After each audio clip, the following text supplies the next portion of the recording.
This is the Bears Barroom Radio Network. The following program is recorded live and intended for all audiences. Radio is scripted now. We just come up with it. We don't use computers. We don't rehearse.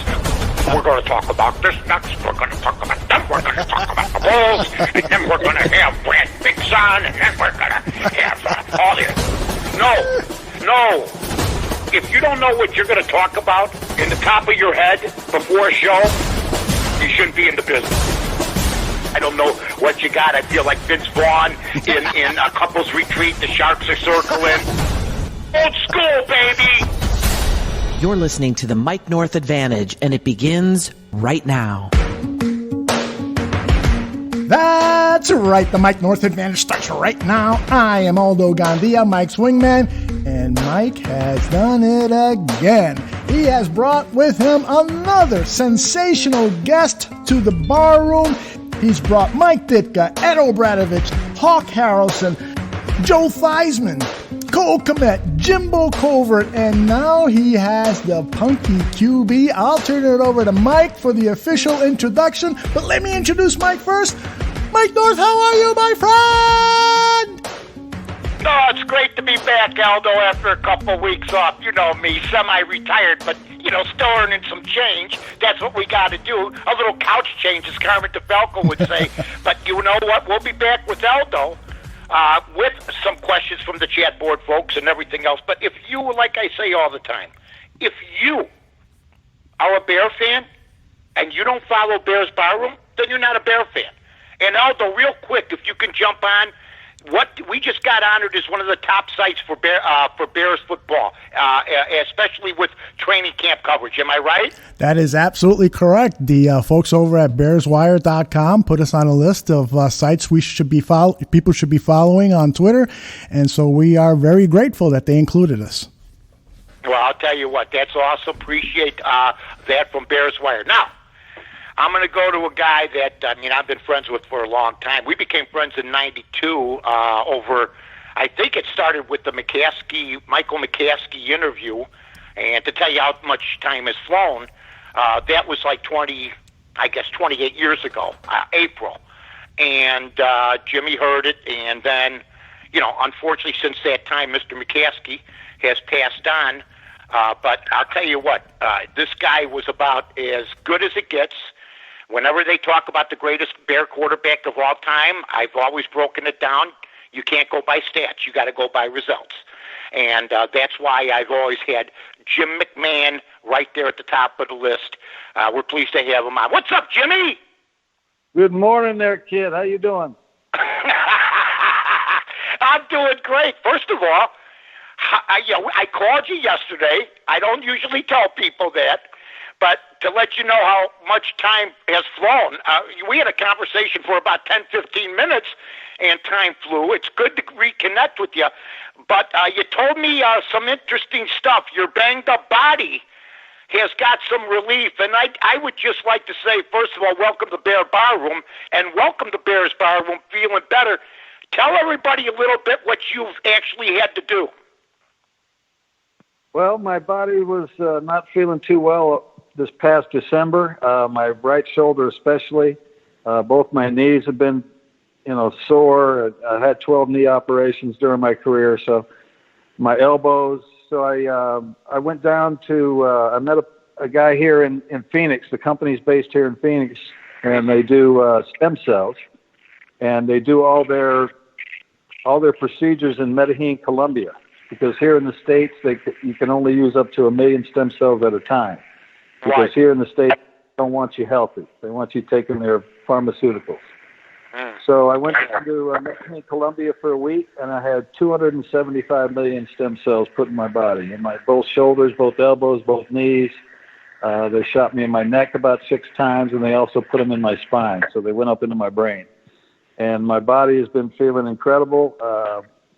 The bad headaches that I was having previous to this have really lessened. I still get them, but they're not as severe. So I'm very high on this. The company's called BioAccelerator, and they do great work. When did you know that this was going to be the route? I mean, did you know? Do football players know this when they're actually playing around into their 6th, 7th season?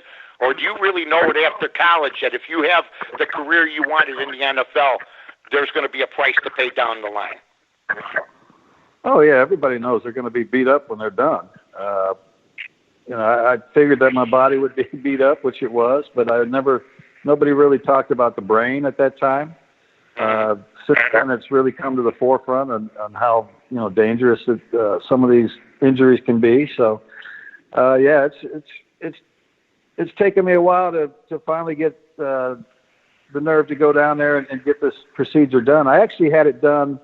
I had some stem cells put in my shoulder about 2 years ago here in Arizona. And it did make it feel better for a while, but like I said, they can only use up to 1 million cells here, so it faded very quickly. I went down this year in December, and I'm still feeling pretty damn good. So I'm looking forward to going back here in the next month or so and get some more treatment. It's a continual thing then. I mean, you got to continue to do it because the situation wears out just like any type of medicine or antibiotic would wear out? Well, they told me that I would get the best results in about 6 months, and it's been about 6 months.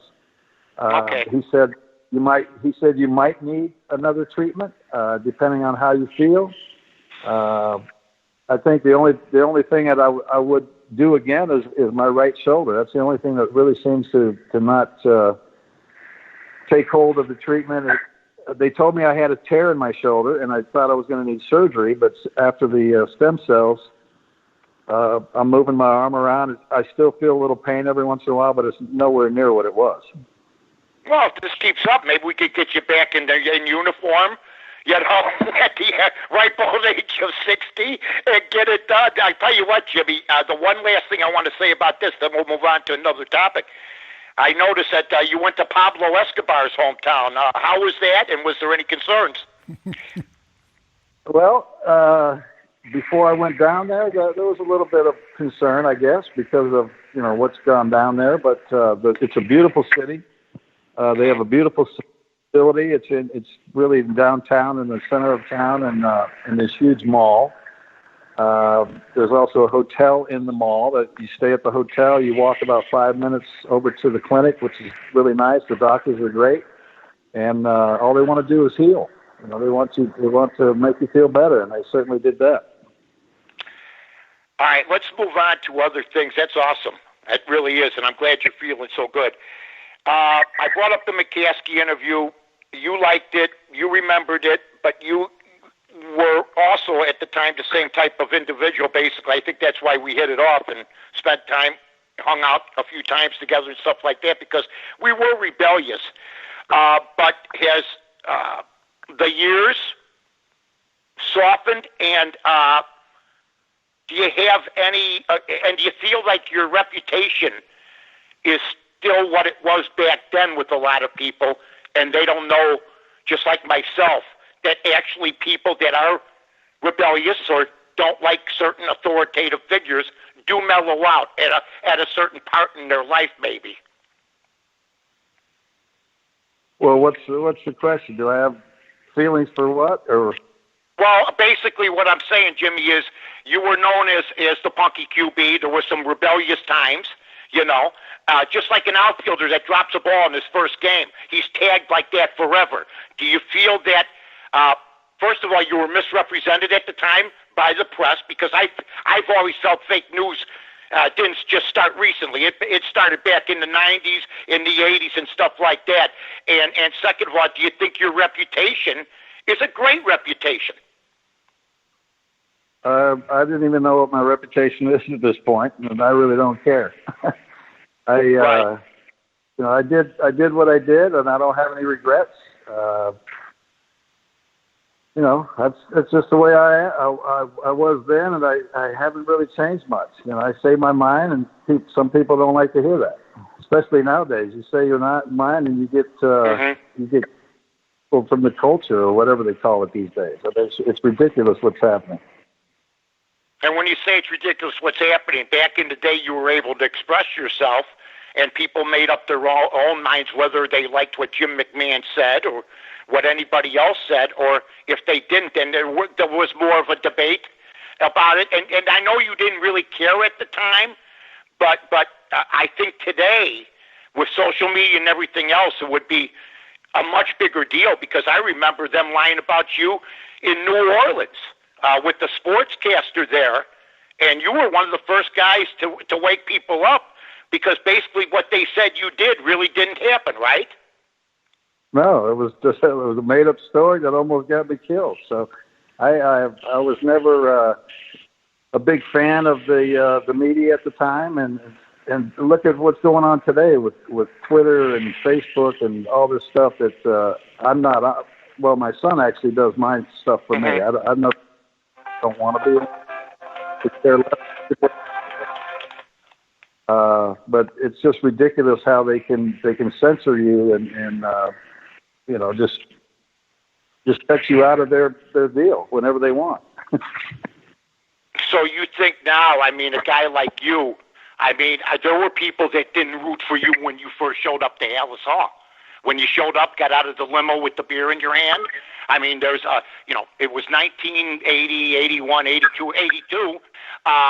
So people made up their own minds. But do you think the media, there were people that were actually covering you that were almost rooting against you because of your attitude? Oh, there's no doubt about it. There's a lot of guys that said some things and did things about me that, they, like you said, the guy in New Orleans, they just made it up. I had no problem them discussing the game or what happened during the game, but my private life was my private life. They had no business in it. Was there some hypocritical type of situations here? Because you know who the writers were. I mean, I've heard people say many times, especially athletes, going, you know what? I mean, you got to look in your own house, before you start criticizing others. Was that one of the reasons you did not like the media, besides the fact that they were making up stories? Well, that's what really pissed me off, is that they would either make it up or put their spin on it. I always told them, hey, talk to me about what happened during the game, because that's all that really matters. What happens off the field is none of your business, for one. And, my job is to play football. And when I played, I did okay. Oh, you damn well did okay. Ladies and gentlemen, Jim McMahon, let me just say this about him. When you talk about quarterbacks, especially in college, I remember Jimmy in college, unfortunately, because that's how old I am. First of all, the guy won every award that you could win. He won 2 Holiday Bowl MVPs. He was a 2-time All-American, 80 and 81. 1981 Davey O'Brien Award winner, which means you're the best. 1981 Sammy Ball Trophy winner, which means you're the best. His number at BYU, which, they talk about cradles of this, cradles of that. I was a huge fan because of not only Jimmy, but Steve Young, Robbie Bosco, Ty Detmer. There's people that really built that Lavelle Edwards type of powerhouse. Jimmy, you've often said you didn't have fun there. I'm sure because it was a Mormon-type school. You were Catholic that basically ended up over there. But as you look back now, as far as playing football, could you have chosen a better team and a better organization? Well, their offense was still the best offense that I've ever played in. And I played for 7 different pros, played for a lot of different coaches, but I learned more about offensive football than I in college than I did anywhere else. And so I was well, more than well prepared when I got into the league. And it was just unfortunate that the offense that we played in Chicago was so boring. It's not a bad option to turn around and hand the ball to Walter Payton, but I would have much rather got to throw it a little bit more. Yeah, and I think that basically what you're saying is play action with Walter Payton. Now that you look back, I don't know what your percentage of completions were if you did do play action. I'm trying to remember, because you're right. The Bears from the late 70s with Walter on was Payton left, Payton right, Payton up the middle. But when you came, it did change, Jimmy. I know that. But when you did a play action with a great back, that brought you another second, didn't it? Oh, at least another second.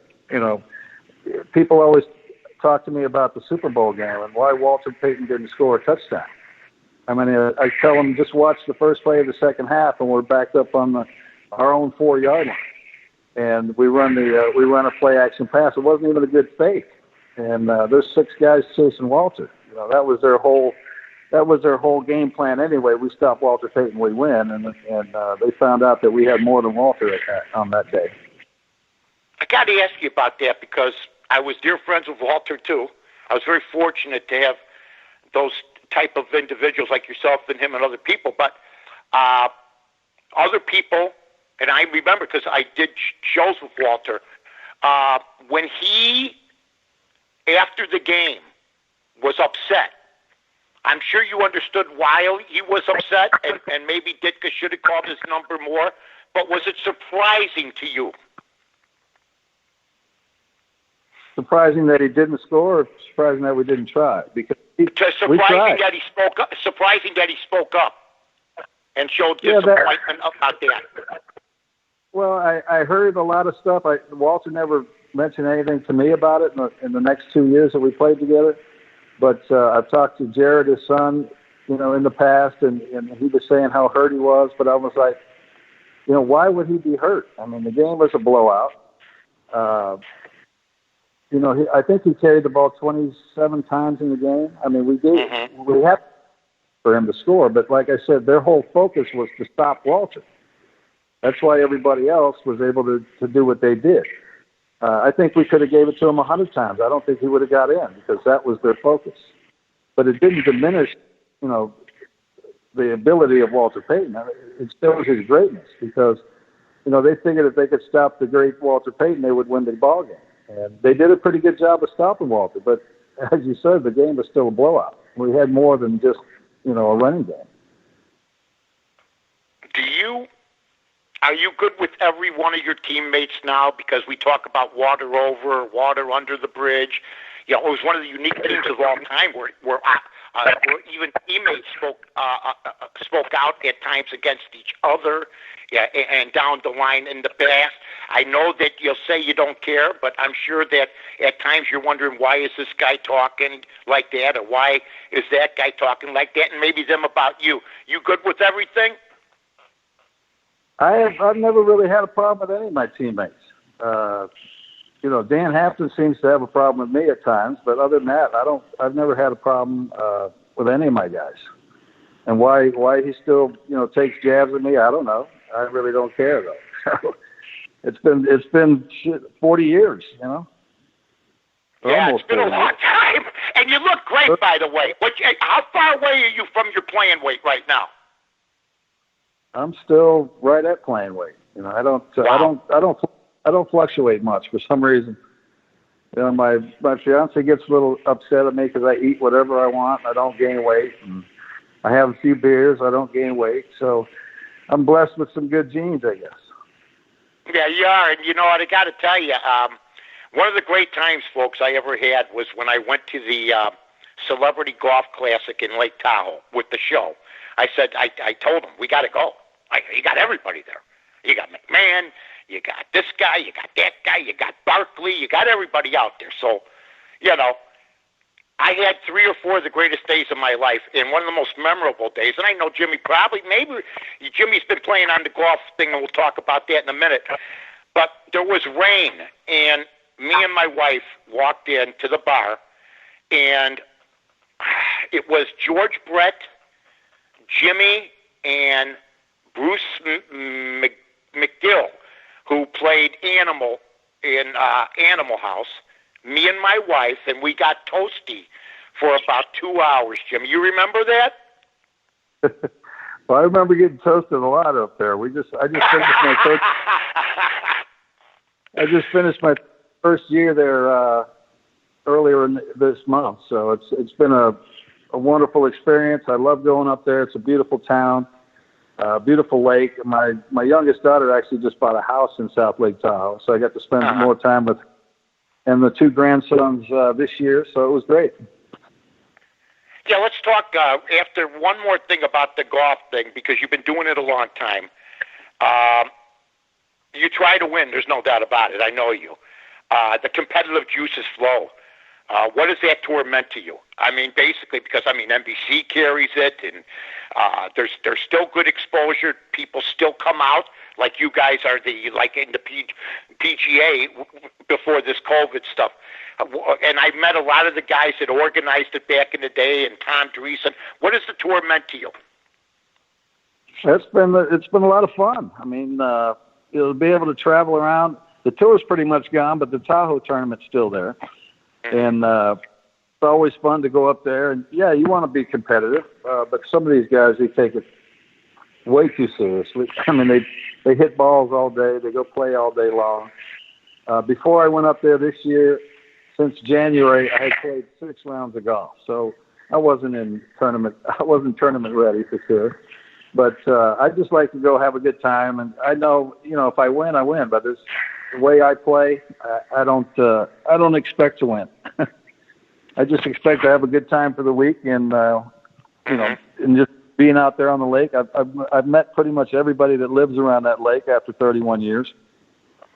So I'm usually getting a boat ride sometime after the round. So just to be out there on the lake is a lot of fun. Always enjoying life, Jimmy McMahon, and Jimmy won Super Bowl. Millions of quarterbacks. Hundreds of them never will have one. But there's some with multiple titles. Does it at all gnaw at you like it does some other 85 Bears, or do you say, hey, we had some bad luck, we had injuries, including myself, and we did the best we could, and we gave 100% every time we played? Oh, there's no doubt we tried to win. I mean, people always ask me, well, you guys only won that one Super Bowl. But I said, yeah, but did you realize after the 15-1 season, we were 14-2 the next year? We had home field advantage the next 3 years in a row, and we screwed up at home. We had our chances. We just didn't play well at home in the playoffs, and that's where the dynasties seem to win all their home games, like New England has done for the last how many years. We just didn't play well at home when we should have.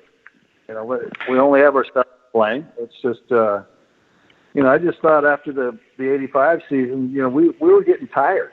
It wasn't like today's game where the guys go out with no pads on, even in training camp, and they just wallow around. But we were hitting each other from training camp all the way through the season, even into the playoffs. I mean, and that takes its toll. We didn't have any buddy periods during our practice. Everything was live. And Buddy Ryan, I remember he told me this. He goes, I would tell my guys, don't hit number 9, don't hit number 34. Everybody else is game. But I still got a few times in practice, but that's just part of the game. Did you like Buddy Ryan? I did. I enjoyed Buddy. I think Buddy didn't like offensive players, that's for sure. Right. But for some reason, him and I hit it off. I think because the coach that I had in college, my offensive coordinator, Doug Stoville, who was the smartest offensive guy I ever met, him and Buddy had coached somewhere together previously to that. I believe it was the University of Pacific way back in the day, but not positive about that. But I think he called Buddy and said, look, this guy can actually play. Because Buddy, like I said, Buddy did not like people on offense. Yeah, but you know what? I'll remember this. When Vince Tobin took over, I knew we were screwed. And the reason I did, because we were going to change the style of offense. How was it the scrimmage against Ryan? And did you welcome, even though you knew it was your defense, the defense that Tobin had compared to Ryan's when you scrimmaged against him? It was pretty much the same, I think. But what people don't realize is when Tobin came in, 1986, defensively they were better statistically than they were in 85. Mm-hmm. And so that should tell you something about the players we had. I mean, it's just we had great players, and Buddy's defense was new at the time, and people were struggling to figure it out. And Joe Gibbs, I think, was the first coach to finally figure out how to beat us. Just block up 8 guys and run 2-man routes, and that's what they did to us 2 in a row in the playoffs. Yeah, but Jimmy, you know what? The one thing I did notice though is that I actually saw grown men get physically ill when they faced the '85 team, and I know it's easy to take shots now, but I just thought that in '86, I think quarterbacks around the league, even with our great talent, and we had it. And then '87, we lost Wilbur. That was the beginning of the end, or what have you. But I just think if you asked any quarterback, including yourself, would you rather face Buddy's defense or Vince Tobin's? You said it's basically the same, except I've always thought the physicalness and the aura or fear that Ryan's defense put in. Am I just a fan by saying that, or is there some legitimacy to that? No, there's legitimacy to that for sure, because Buddy used a lot of the 46 defense. They did a little bit with Tobin, but not as much as Buddy. And so when you got seven guys that line of scrimmage on every play, you got some. You better have your head on a swivel, because you're going to get hit. I mean, that was Buddy's deal. He goes, I want the quarterback down in the first quarter, and that's the way our defensive guys play. You watch. You love Chicago, and you've never been a political guy. You've always been a guy that wanted to do his own thing. I don't know where you land politically. I just wanted to ask you, after being a Chicago athlete and seeing the stuff that's going on, if you have any thoughts on it. It's a travesty. I mean, I lived in Chicago for 28 years. I love the city. I love the people. And what's happening there now, it's a joke. I was talking to a good friend of mine last night who lives downtown, and he said, "Man, I'm looking out my window. It's like a ghost town here. Nobody wants to be on the street. Nobody feels safe, I guess, on the street. I mean, it's unfortunate, because Chicago is such a beautiful city, and they've got so many great things to do there. Not just sports, there's the arts. There's the restaurants are second to none." And it's a great town. And unfortunately, what's happening now is it's happening not only in Chicago, it's happening in all the other Democratic-controlled places, which is crazy. And when you see it, you just hope everything gets better. But man, it's been absolutely insane. And how would you handle, if you were a football player, the COVID situation, or do you think the NFL right now? It's just like everybody else, trying to put something in place, because nobody knows when it's going to go away, how it's doing. I know the survival rate is 99%, but, people still get it, and there's been 140,000 deaths. Do you think the NFL is going to play, and how do you think the response has been so far, from what you've seen? Well, I don't know how it's going to work. Baseball has started back up, and now they're having some problems with a few teams, so I really don't know what to expect out of the NFL this year. It's going to be interesting, especially with no fans, they're saying. I mean, what are you playing for? You're going to be out there like it's going to be like a scrimmage, like a practice. No fans in the stands. I don't know how it's going to work, but hopefully they'll get it back, because the country needs sports. I mean, kids need sports. Kids need to be in school. I mean, it's crazy that they're still trying to say that they're not going to open schools this fall. Why? I mean, kids are not really at risk, and they always say, "Oh, follow the science." Well, the science says kids aren't at risk. Why aren't they not in school? So everybody in Europe and over the world is kids are back at school, but here it seems like they're holding them hostage. I'll tell you what.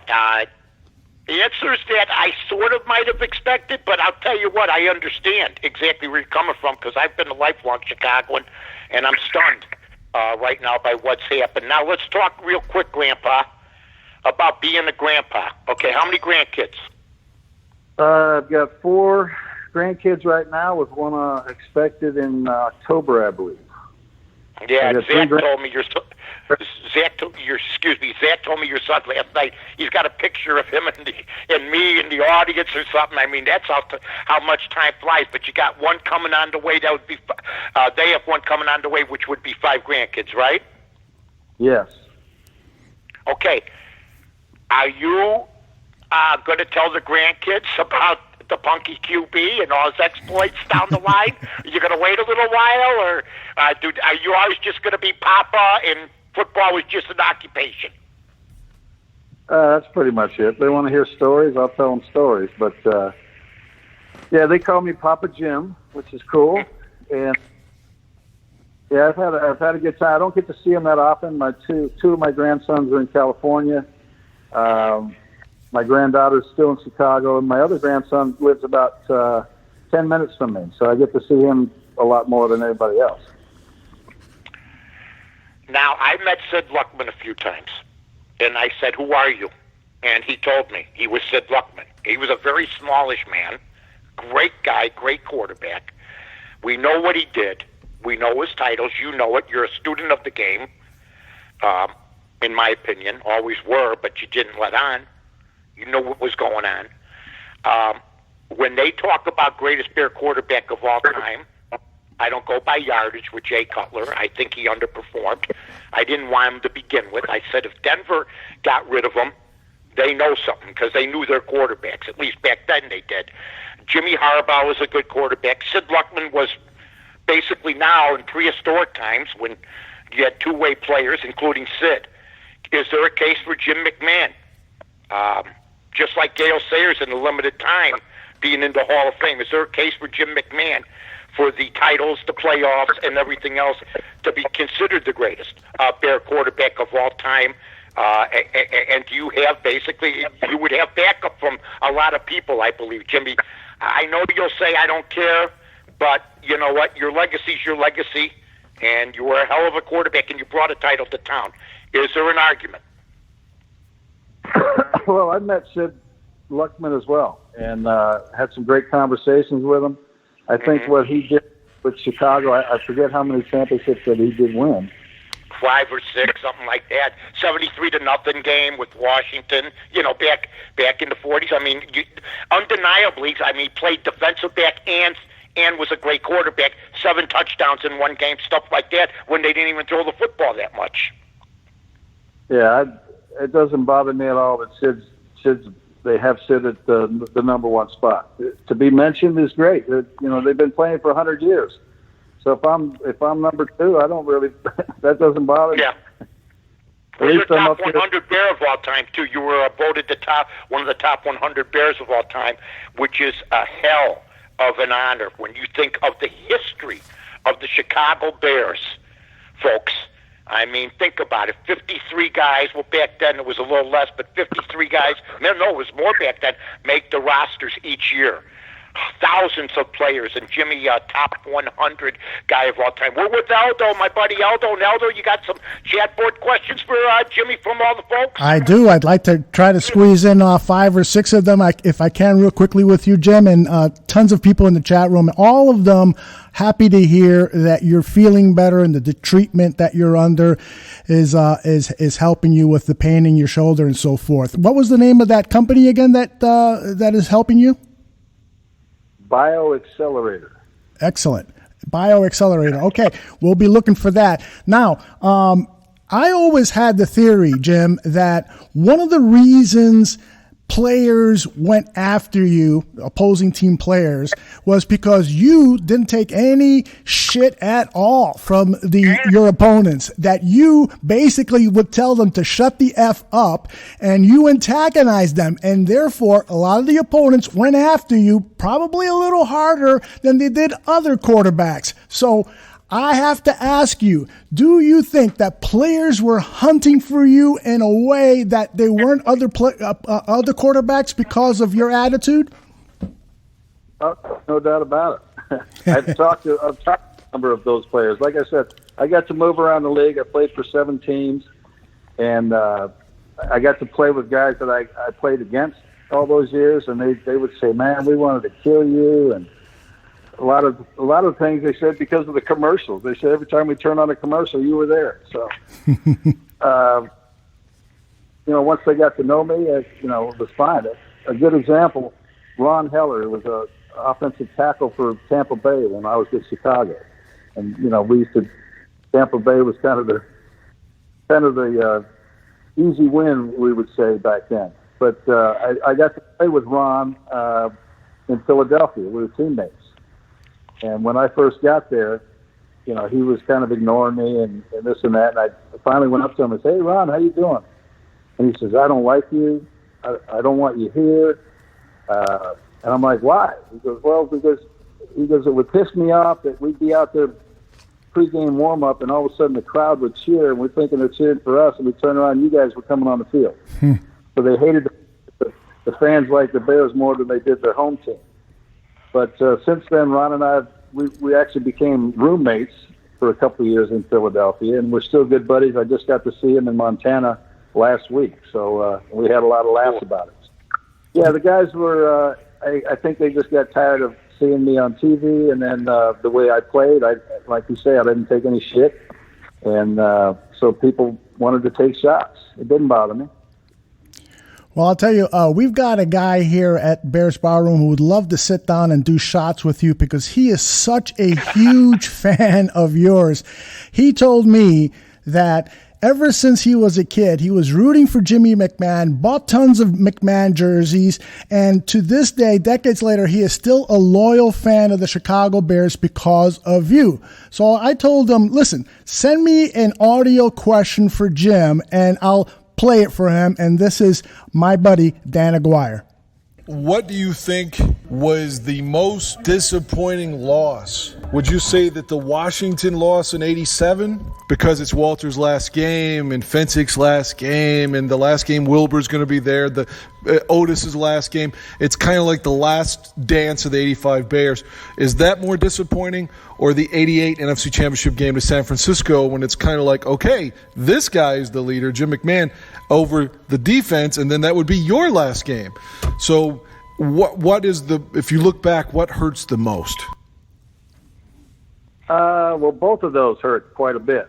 But, the one in '87, I think, probably hurt a little bit more because it was, I just come back from arm surgery the year before. I missed the playoff game in '86, and we thought we were going to go roll through the playoffs again in '87, and then, like I said, Washington figured out how to beat us.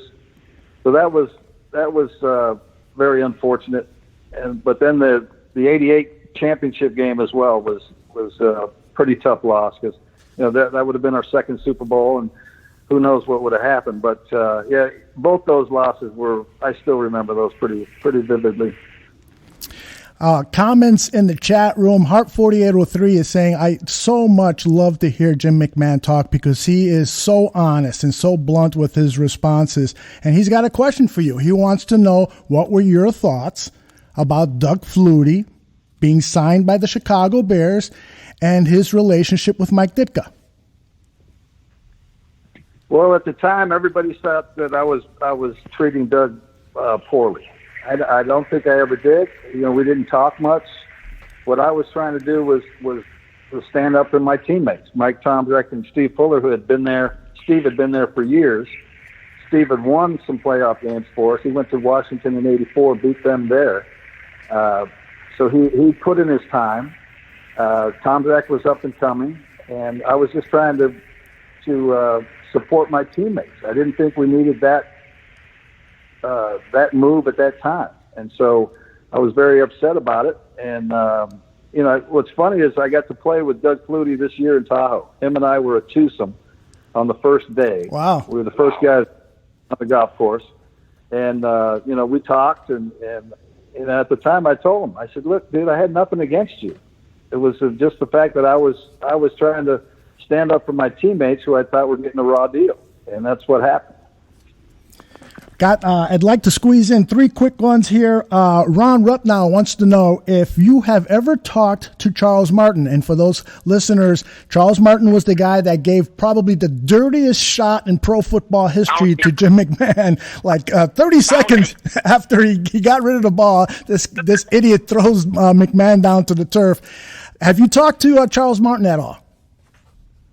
No, he passed away a few years back. Oh, sorry to hear that. I had nothing to say to him anyway. What are you going to say? I mean, what happened, and unfortunately, that was the start of all my head and neck problems. Because when the first thing that hit the ground was the top of my head, and when these doctors in New York, took an MRI of my neck, and they said, "Wow, the only way this can happen is if you get dumped on top of your head." And I said, "Well, I still have the film, I think." And so that's been the cause of all my head and neck problems was the original injury. Bears Arms 44 wants to know, have you ever talked to Mitchell Trubisky, and do you think that he has the competitive mindset to be the Bears quarterback? I got to speak with Mitch last year during the 100-year, whatever they call that, celebration they had in Chicago. Right. I was back. We did a little panel of Q&A, and that's the only time I got to speak with him.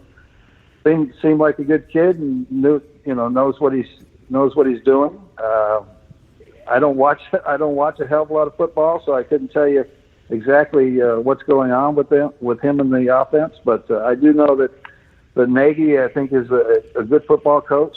He comes from Kansas City, where my old teammate Andy Reid has done so well. I was finally glad to see him win a Super Bowl last year. So I think that their Bears are heading in the right direction. Whether or not it's going to be Mitch or you guys just picked up Nick Foles. What is it? Foles. Right. So, and Nick's been around. He's a veteran. So if Mitch doesn't do the job, I'm sure Nick will come in and do well as well. All right, here's the last one, and it's dedicated to Chubs 82. I'm going to ask Mike the question first, and then perhaps you can say if Mike North is correct or incorrect on this. What is I've got the over-under. I've got the over-under of you telling Mike Ditka to fuck off at 100 times. So, Mike, do you think it's over or under? Well, if it's under your breath and out loud, it's about 200 times, at least. That's my opinion. I think that's one guy that has escaped Aldo, and I'll get Jim's answer from this, but I think he's escaped this conversation a little bit, and I think by Jimmy saying, it was still a run-orientated offense, and we didn't do enough play action, didn't do enough passing. I always thought we should have done more screens. We used our tight ends, which I liked. But do you think that Ditka should have upgraded the offense, Jimmy? Should he have listened to you more? Because a lot of your scores were audibles, if I'm not mistaken, on awful plays that Mike Ditka had designed, whether they be running or passes that you didn't think would work. Well, I don't know what the percentage was that I changed or just didn't call, but it was pretty high. Mike, I would have loved to play with Mike Ditka. He was a hell of a football player, great tight end, but he called plays like a tight end. You got to be able to set things, and you don't run a play action pass without running the run first, stuff like that, and. Just different philosophy. I kept telling him, look, we don't need to run Walter into a brick wall all the time. I do understand what the defense is trying to do to us. And if I see a man-to-man coverage, why can't I just, instead of handing the ball to him, why can't I just call a play at the line that I could throw it to him? He's outside all the mess. He's one-on-one with a linebacker. And I can't even imagine or remember one linebacker in the league that could have covered him in the flat or in a little option route. And we butted heads for 7 years about stuff like that. So it was difficult, but it was kind of fun too at times. Was there, I mean, nose to nose at times about it? Maybe on the sidelines during a scrimmage on a Thursday or something? Anything like that? Where, you finally had enough, or in the film room most of the time, where you didn't watch a lot of film, from what you used to say. I don't know if that's true or not, but was it more in a confinement type of situation, or right out there on the practice field sometime with the players? Yeah, I watched the film they made us watch. I didn't really do any extra film.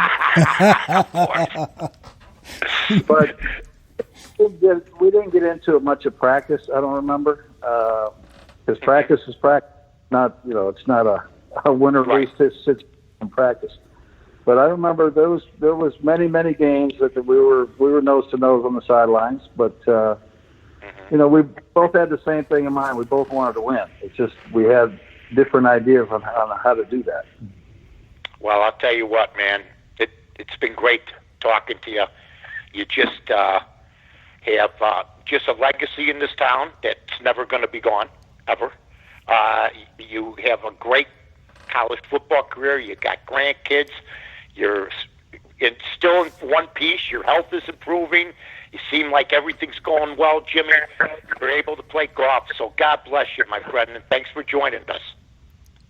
Hey, my pleasure, Mikey. Good to talk with you guys, and hopefully Chicago will settle down here so I can come back and visit.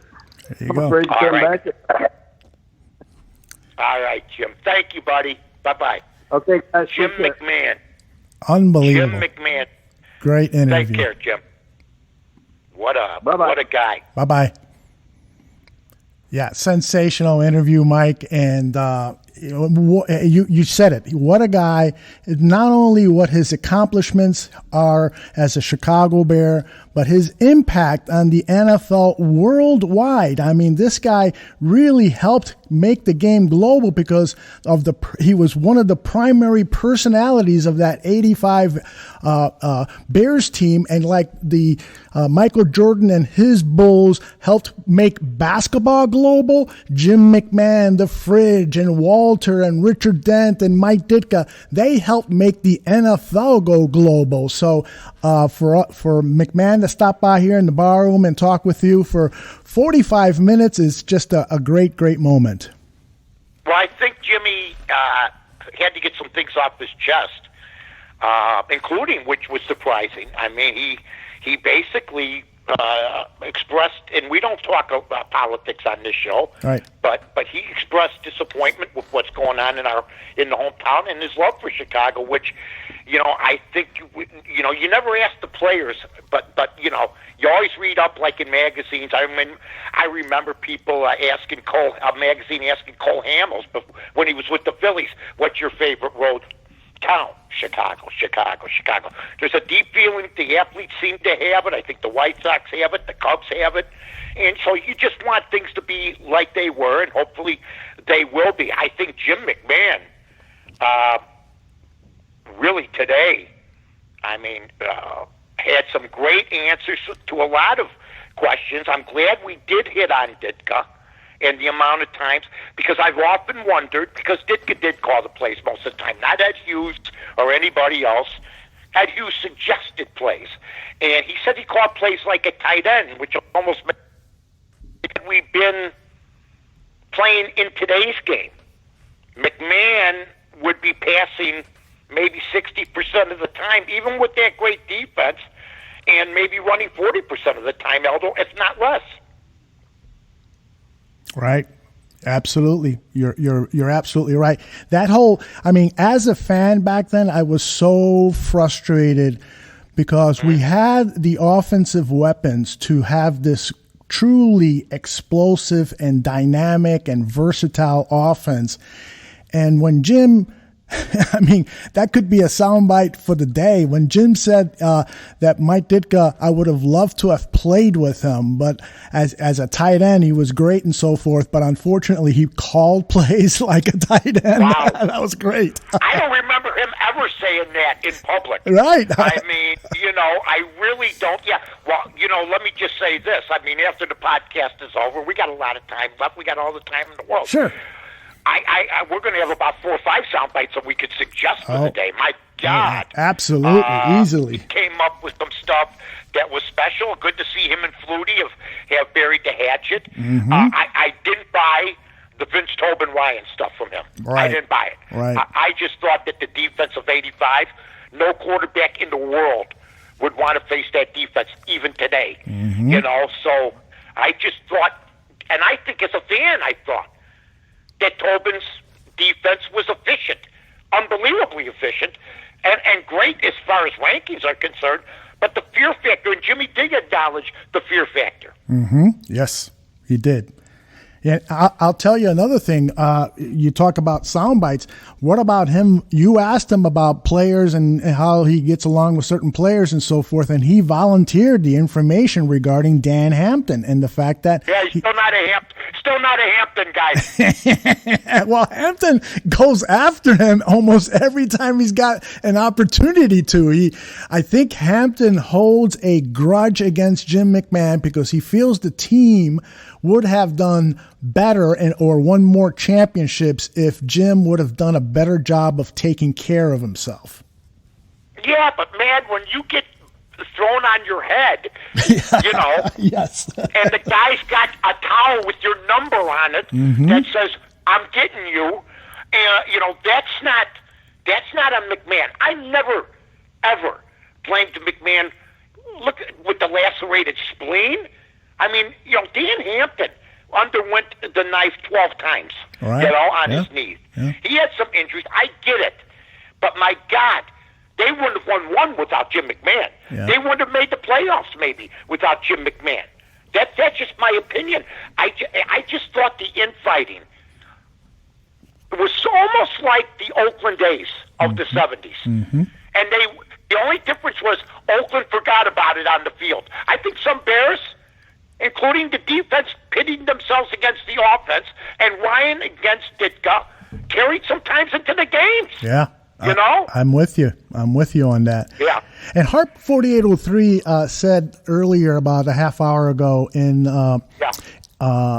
he said if Jimmy had a decent offensive line, he probably would have played well against any system. And I wonder about that. I never thought that the Bears' offensive line during McMahon's prime years was particularly bad, but thanks to Dan Aguirre, he sent me a bunch of DVDs from games from that era, and boy, every time I looked up from my computer, there's Jim McMahon being tossed around like a rag doll. Now, of course, there were some. You had Jimbo Culverts with the Hall. I know, okay. Yes. Hilgenberg, there's an argument for him before even Olin Kreutz, Yeah. Love Olin Kreutz. Let me tell you something, folks. Jay Hilgenberg was great. And then you had Van Horn, who's the biggest human I ever met in my life. That was a basketball player. So I understand what Dan's talking about, and I think he can break it down. But they led the league in rushing every year. Yeah. Every year. Yeah. So I understand where he's coming from with McMahon. But McMahon also got hurt when he ran and didn't know when to slide. Yes. That's not on the offensive line. Yeah. Q from Cincy says Jim was actually a crash dummy. And Bears Arms 44 says he thinks that he was a crash dummy. That's where Hampton's mad at McMahon. Yeah, exactly. And that's where, if you, like I said, their offensive line was stellar. I'm sorry. Mm-hmm. But he would improvise, try to run around end. The offensive line didn't always know where he was at. And once again, I think a lot of his injuries were done when he decided to go head first or to take on tacklers. Yeah. And for years. And I should have asked him this. You always say afterwards, which question could I have asked him? Yeah, sure. Now that you look back, and you see these quarterbacks now, I don't care who they are. I mean, Brady, if he didn't slide, he would have lasted 5 years. Yep. The guy's been sliding. He slid more than Willie Mays has done. Okay, He slid. Tom Brady has slid more than Willie Mays has slid and that's how you survive, right? Yeah, he slid out of the womb, and he's been sliding ever since. The guy's been sliding ever since. Every time you look up, though, you can have the package. Now we're rolling. Now we got our rhythm. This is what I wanted, because the McMahon thing was like a 45 thing on the Smithsonian. We went through the history of the Bears, left and hope all the way. But now you and I are on our roll. I mean, when you stop and think, McMahon stood upright and took on 250 pounds like that. For sure. Yep. Very true. Chubbs, that's all I'm going to say. So, yeah. So it was a great. I appreciate Jimmy and Zach and his son who handles. Go to Jim McMahon. Just follow him on Twitter. Tell him how much you liked the interview today, and maybe we'll get him back. There you go. That's the way to do it. I love the chat board people get to ask questions. Yeah, isn't that cool?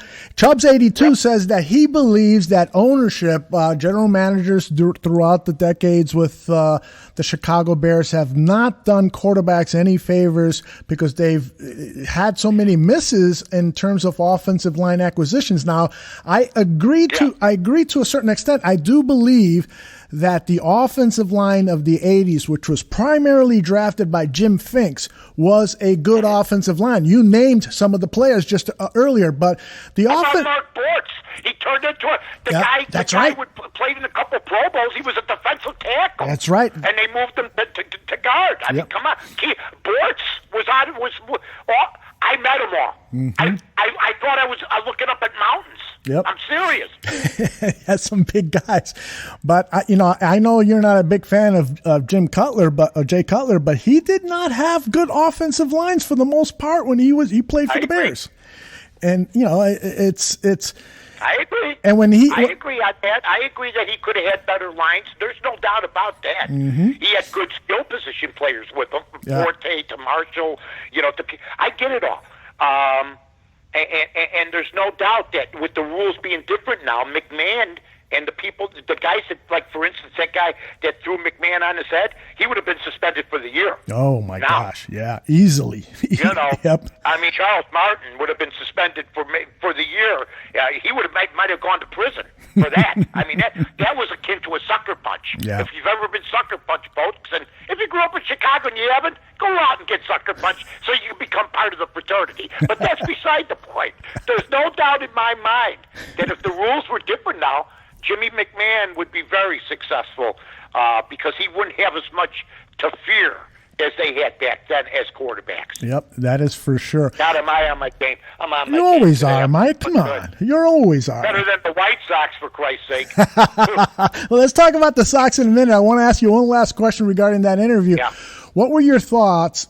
And I want to know your thoughts personally when the Bears acquired Doug Flutie. What did you think about that acquisition, and what did you think about what Jim McMahon said about his encounter with Flutie while they were playing golf? Well, the only reason we're not interviewing Jim McMahon for another hour is I could have gotten into 100 different things that I've been with him and talked to him about before, including times me and him partied together or went out together. Yeah, I could tell you that he was right about what he said. But at the time, I told him I disagree with you. Mm-hmm. I don't care what's going on. I think Doug Flutie's better than Tomczak, and I think he's better than Fuller. But he had told me, Mike, we can win with either guy. I go, I don't know if you can go all the way with either guy. And he brought up Fuller won in Washington and stuff like that. But now that I've looked back and I see what happened when Flutie went to Buffalo and had about, a really good run there. Yep. I was sort of at the time. I was on Flutie's side, but I got to be honest with you. Since that time, I've sort of evolved a little bit. Mm-hmm. And he says, look. He basically says that they could have won with Tomczak or Fuller, but I think everything would have to go right. I thought Flutie had the escapability that those two guys didn't. We were just talking about maybe somebody getting through the offensive line. The one guy I thought that basically they didn't change the playbook for Flutie, that basically he was throwing Like drop back. He was a drop back passer with the Bears. They tried to put in some running plays, but you know what? It all blew up, and I think there's legitimate people on both sides, and I'm starting to shade now, after all these years, like, we should probably have never even gotten the kid because it turned into a big distraction, and it made the players hate Ditka. Yeah. And if you hate your boss, you know what? That permeates into your thinking at times. Absolutely. Now, let's talk about the current quarterback situation for the Chicago Bears. The Bears had a press conference earlier today. We are recording this live on our Mixler channel, and about, say, 45 minutes ago, the Bears concluded their press conference. One of the things we were able to get a little sound on was Ryan Pace and Matt Nagy talking about the quarterback situation. And a great question was posed by one of the reporters saying, and I picked this one, Mike, because you are a Mitch guy, and he was Nagy was asked, is Foles now under a competitive disadvantage because Foles has not had the practice reps with players like Mitch has had? This is Nagy's response. More of a disadvantage not having what he could have had is building the relationship, and probably more specifically is the timing with the wide receivers that you get in the OTAs, where you can run route after route after route after route. You get to see and feel how guys time up their motions. So for sure that will be a disadvantage, something that he could have had that he doesn't have. But those guys know that. He understands that. So there's good news for Mitch lovers. He goes in with a big advantage. 500 at him. I put 500 on him at minus 140 to be the starter opening day. Okay, I think you're gonna win some money. I took Mitch Trubisky a month ago when I heard he was working out with in Buffalo Grove. Yep. It's just impossible. Yeah. With what's gone on. I mean, Foles hasn't been able to hook up with the receivers yet. They were going to, and then his wife got pregnant. So I mean, he's had all sorts of distractions. Mitch is a 63% thrower, 49 touchdowns, 29 interceptions, 8,500 yards in 3 years. I understand we don't have Mahomes, and I understand we don't have Watson. But he's only 25 years old. He's had 2 pretty decent years, 1 bad year. Okay, not for 7 touchdowns, 7 interceptions last year. But if you tell me we're going to bench a quarterback that has 20 more touchdowns than interceptions and that has thrown for 8,500 yards to bring in a new guy that hasn't even thrown a pass to anybody, I'd be shocked. So I got a nickel. I don't usually say how much, but I took a chance at minus 140, which, by the way, I could still lose because, you know what? Mitch could get hurt or something. Yeah. Who knows? All right. That's right. Right. I just took a chance. Absolutely. What do you think? I think it's a great bet on your part. I think Mitchell Trubisky has all of the advantages. I think that the investment made on him by the Bears organization also gives him a leg up. And I'd be shocked if Mitchell Trubisky, given the circumstances with COVID and all this stuff, I'd be shocked if he's not the starter. You brought up COVID, too, and that really took him down because it was going to be, and Nagy basically isn't going to have the competition between the quarterbacks that he should have had last year, that he was going to have this year, but because of COVID, you know what, you're not going to have that time. You might have competition in camp, but I'm sorry. I just think the players love Mitch. I think there's a relationship there, and if you're Nick Foles, and I want all the Bear Barroom people to listen, and they're all they're putting their ears behind That's right. Everybody's dropping everything. What words of wisdom is Knucklehead Smith going to say now? all I'm going to say is, if you are listening and you could still get a bet in, this is one of my picks for the day, take Mitch Trubisky, because if you're Nick Foles and you just heard what Nagy said, you're looking for some rope right now and a beam. And you want to carve in like Shawshank. Foles was here. Because that was not good news.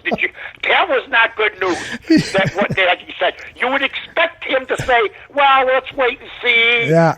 No, he's at a big disadvantage. You know, hello, everybody. You're Foles, and you were laying in bed, and you just did a double take at the TV if you've seen it. Wow. Well put.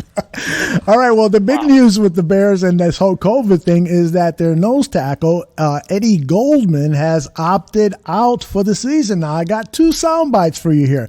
This was Ryan Pace's reaction to a question regarding, about Eddie Goldman's decision to opt out. And then I spoke with Greg Gabriel, who is a member now of Bears Barroom, has his own show, Gabriel Schuster Talk Bears. I spoke with him about it, and so I'll play his soundbite almost immediately afterwards. Here we go. Specifically with Eddie Goldman, I think you just recognize that this is personal for everyone, and you're just very respectful and supportive of that decision. And so, both Matt and I, talked to Eddie. We relayed that to Eddie, and Eddie's an important part of our team and our family, and we're going to welcome him back at the appropriate time. We're going to welcome him back at the appropriate time. Now, listen to that wording. Now, I spoke with Greg Gabriel, and Gabriel spoke with an NFL general manager who told him just because somebody has opted out doesn't mean that it's official until he is put on a certain list, which as of last night, Goldman was not on that list. Let's listen to Greg Gabriel. If a team does not put the player on reserve opt-out, player can change his mind. Once he's on reserve opt-out, he's done for the year. But up until then, he can change his mind and end up playing this season. So you could see players who have been reported as opting out for this year end up playing. That is huge news, Mike. Let's hope Eddie Goldman changes his mind, because I'll tell you one thing. I was super impressed with Andre Tucker, who listed all the protocols they've put in to Hallis Hall. And I've gone from a skeptic that there would be football to a believer that they could very well play football in 2020 because they're handling this at a really high manner. I agree with you. And I'm going to tell everybody this, though. If you tell me that I don't have to go to training camp, okay, and really I don't even have to play the season, and I'm going to get $350,000 or $150,000 for high risk players, which I don't think Eddie is. No. You get $350,000. You basically would have worked, not counting practice, September, October, November, December. I don't know what his salary is. I'm sure it's higher. But there's 24 guys that have opted out already, and there's going to be more. Right. If the deal was you're not getting paid, they'd all figure out something, or maybe they'd stick to their guns. It's no different than the school teachers. Most teachers don't want to go back. Right. Even though the rate for COVID is down, they don't want to go back because they want to teach from home and they're getting paid. Sure. If you said, unless you go to school, you ain't getting paid, they're coming back in September. I mean, seriously, in my world. But when you offer people money to stay at home, I think Eddie Goldman, I heard he said basically it's family first, and I agree. Right. Money second, but you're getting both. Right. You're just not getting as much as you would have.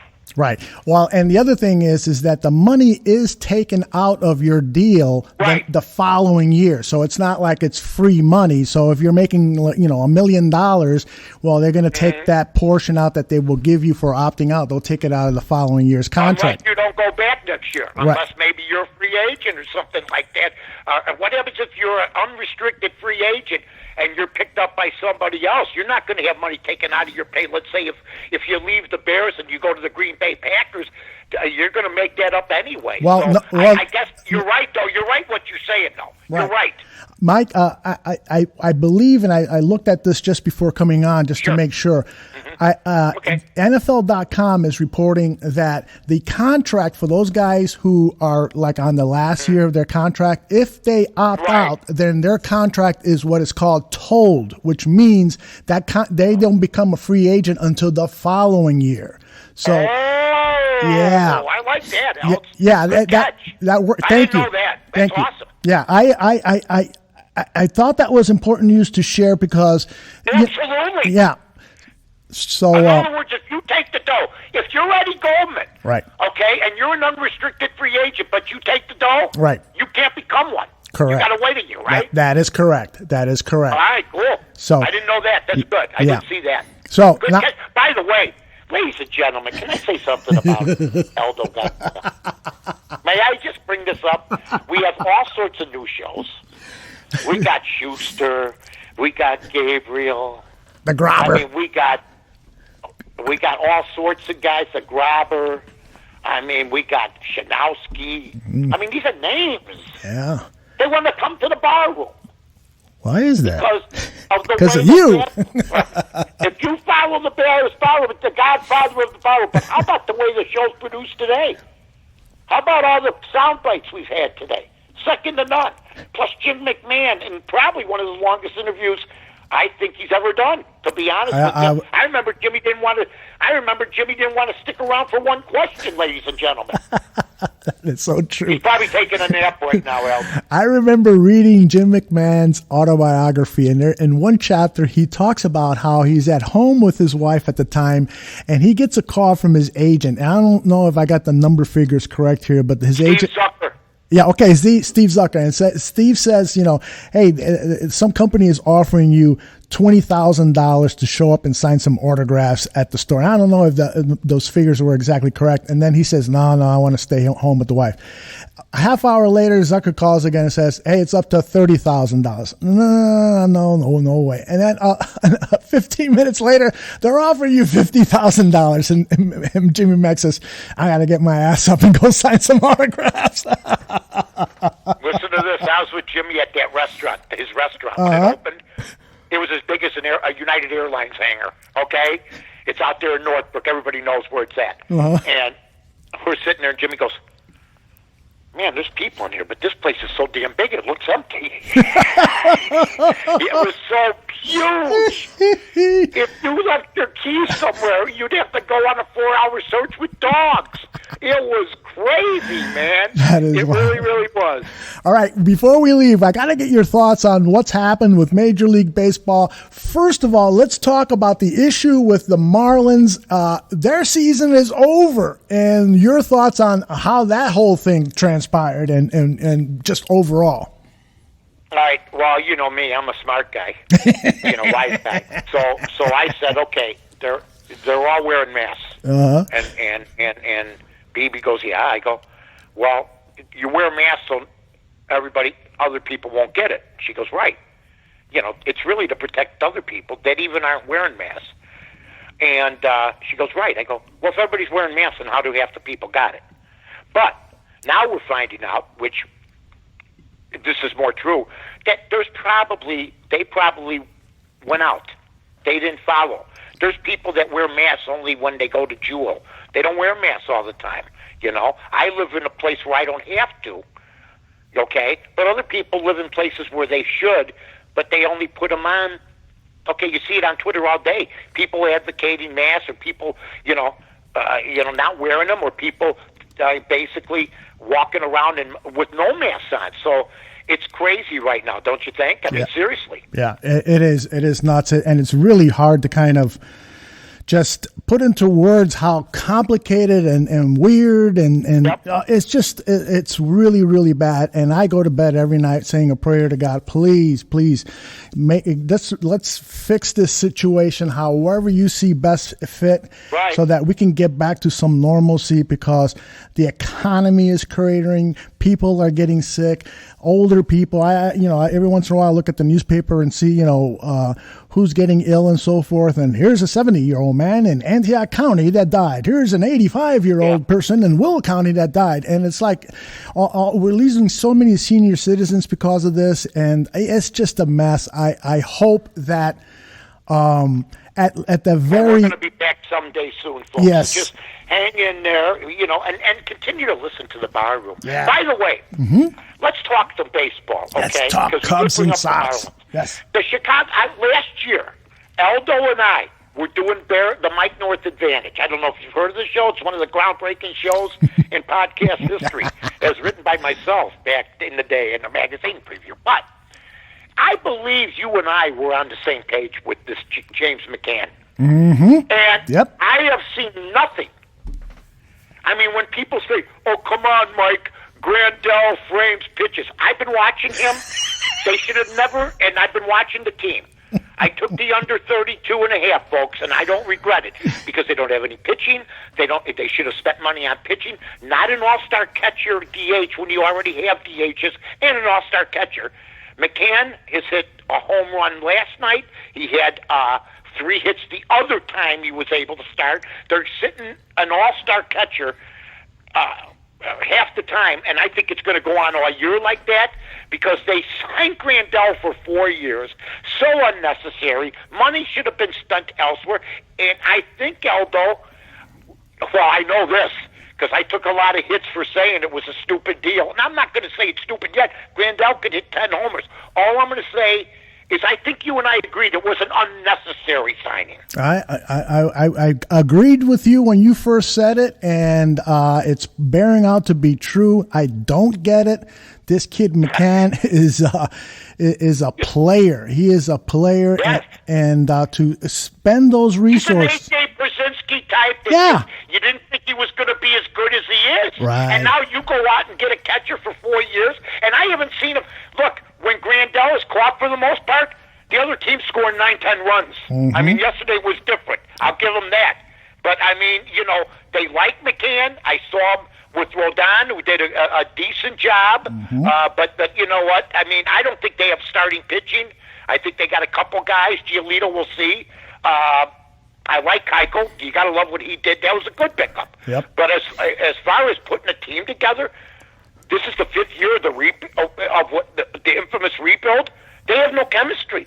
Yeah, right. One hand doesn't know what's doing with the other. A different lineup every day. You got Nick Madrigal batting 4th yesterday in the set, and you're trying to look. When you lose a game, it's like losing 3 games now with the 60-game schedule. And I don't think some managers, including Renteria, are managing with any haste, to put it mildly. The Heart 4803 is saying you were right about my White Sox, Mike, but he also is pointing out that the White Sox roster and lineup was playing really well in the preseason, and now that the regular season has started, they're not playing as well. So I think that's a sign that they're going to probably beat each other up in the inter-squad game. Yeah. I remember you and I talking about Dylan Cease pitched good against the White Sox. Mm-hmm. He pitched against somebody different yesterday. I mean, I'm here to tell everybody. I'm not here Johnny come lately. I told Aldo last year, Ronaldo Lopez stinks. Yeah. Okay? You did. Dylan Cease, Kopech. These are all false hope guys. Yeah. You need, once you rebuild with the lineup, you got to do what Theo Epstein did. He went out and got John Lester. He went out and got Jake Arrieta. He went out and got Kyle Hendricks, all from the American League. Yeah, exactly. And You boy, got to get veteran pitchers, man. right. And boy, that opening day start by Lucas Giolito was so disappointing. First pitch home run, and he had maybe a couple of good innings. I like him, but I think 14-9. They talk about McCann having half the season. Mm-hmm. So did Giolito. Yeah. Last year. Yep. So what do you think about our Cubbies so far this season?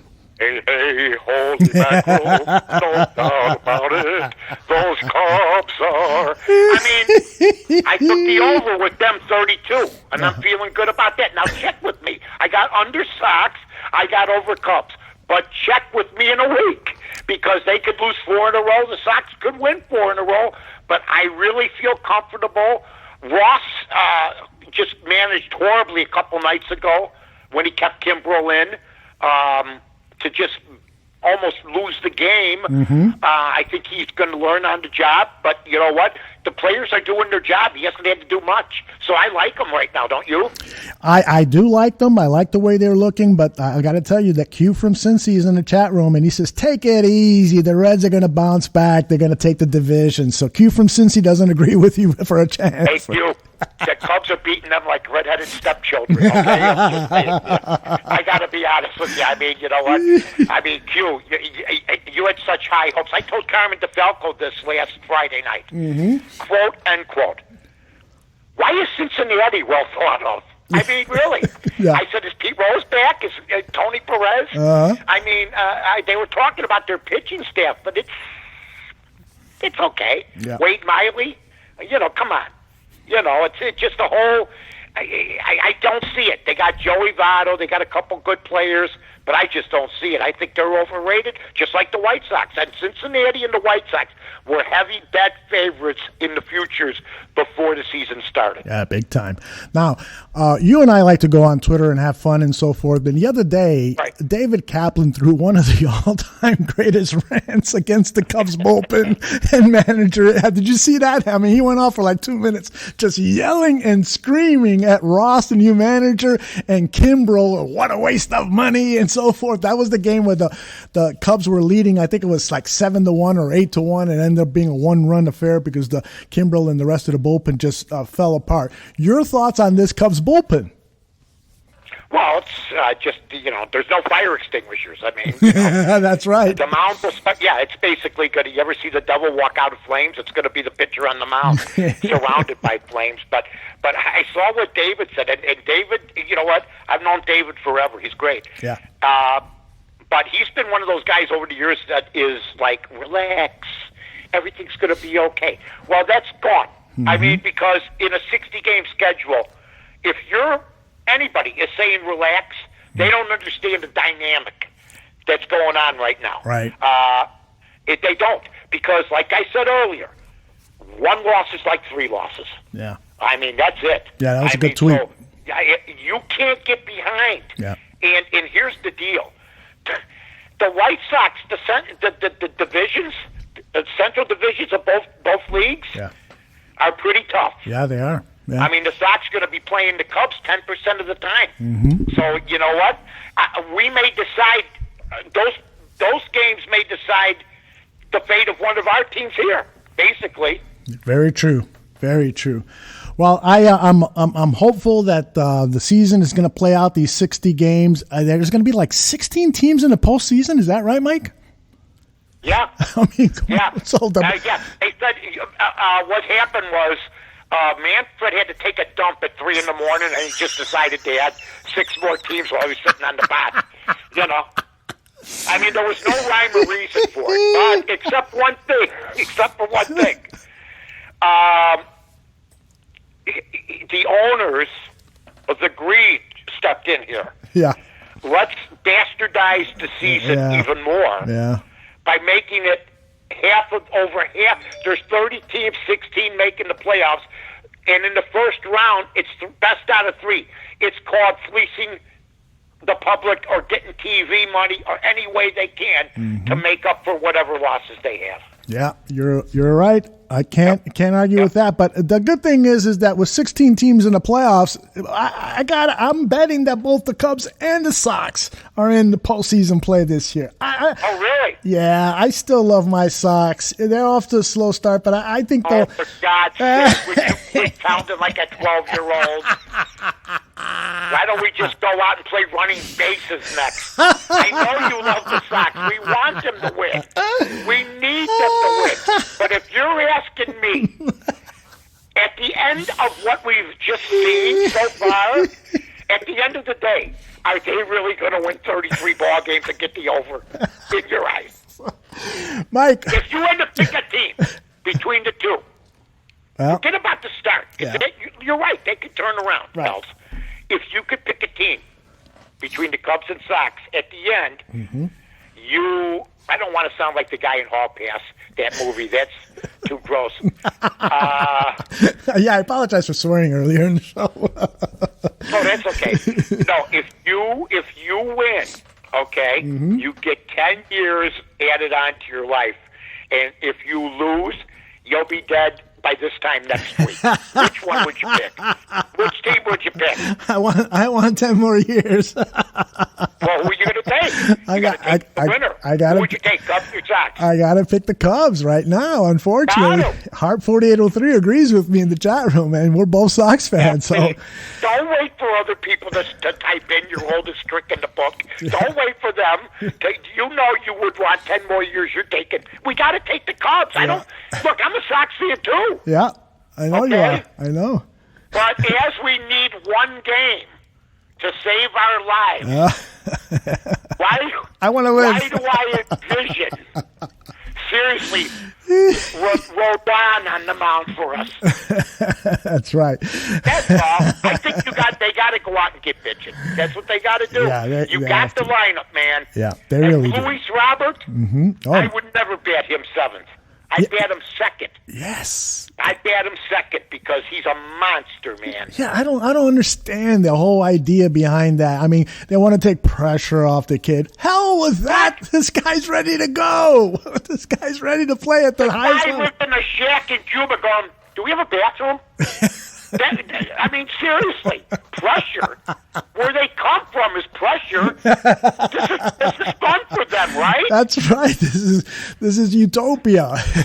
Playing baseball at the big level. Me?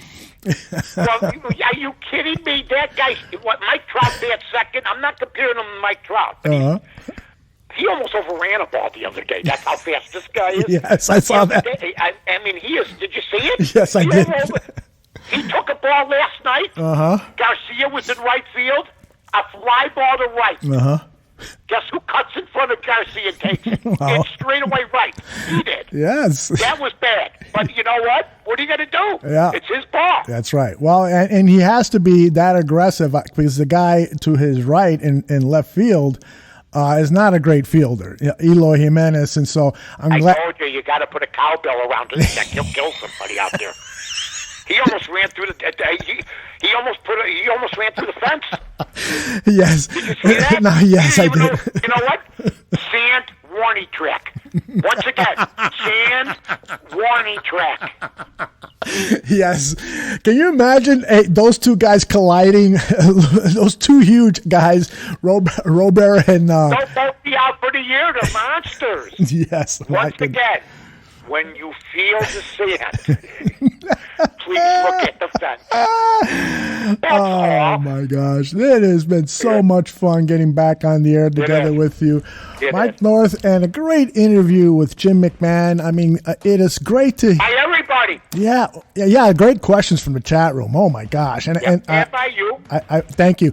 And I couldn't get them all in. I apologize to the people in the chat room, and I'll tell everybody else that please let people know about the Mike North Advantage. It is available on the Bears Barroom Radio Network. You can get it wherever you get podcasts. Just search Bears Barroom Radio Network, and the Mike North Advantage is one of the shows on the lineup. You can also listen to it on Spotify, and we post the show on our YouTube channel. So, because I know a lot of people listen to music and podcasts on YouTube, so we're posting the show there as well. It's the Mike North Advantage. Nobody gets guests like Mike does. Nobody does interviews like Mike does, and nobody has a partner like Mike North does. Me, Aldo Gandia. I'm saying this too, Els. Listen to me. All I'm saying is we'll be up on podcast on Twitter in about a half an hour, 45 minutes. Oh, less than that, yeah. And tell everybody it's not going away. And we came ready to play today like we always do. That's all I'm going to say. In the Bears Barroom, once again, the slogan I have adopted for myself, if you're a Bear fan and you don't follow Bears Barroom, you ain't a Bear fan. Period. That's right. End of story. There you go. And it ranked, and that was a nice thing from Bears Wire. I mean, we continue to move forward. Aldo continues to change things up, to do what he's got to do, to add great shows and some great personalities, my friend. And by the way, Q from Cincy is going to make another request for Andy Furman, your good buddy. What's he gonna do? Yeah, Q. What are you gonna do? I mean, Q. You're getting your butt kicked. This is the time you just stay in the back and go, I'll go meet the girl later. There's a bunch of people around. Stay in the back for a while, and then you'll get up there. Joey Votto. I heard Tom Brenneman, not Tom, the other guy, the old man, say Marty Brenneman. Yeah. He said Joey Votto, and he's legit because he's a great hitter. He's the greatest hitter in Reds history. Maybe you should count the hits. Because I don't care how he got them. Pete Rose is the greatest hitter in history. Are you nuts? God. All right. Say goodbye, Mike. Go on, everybody.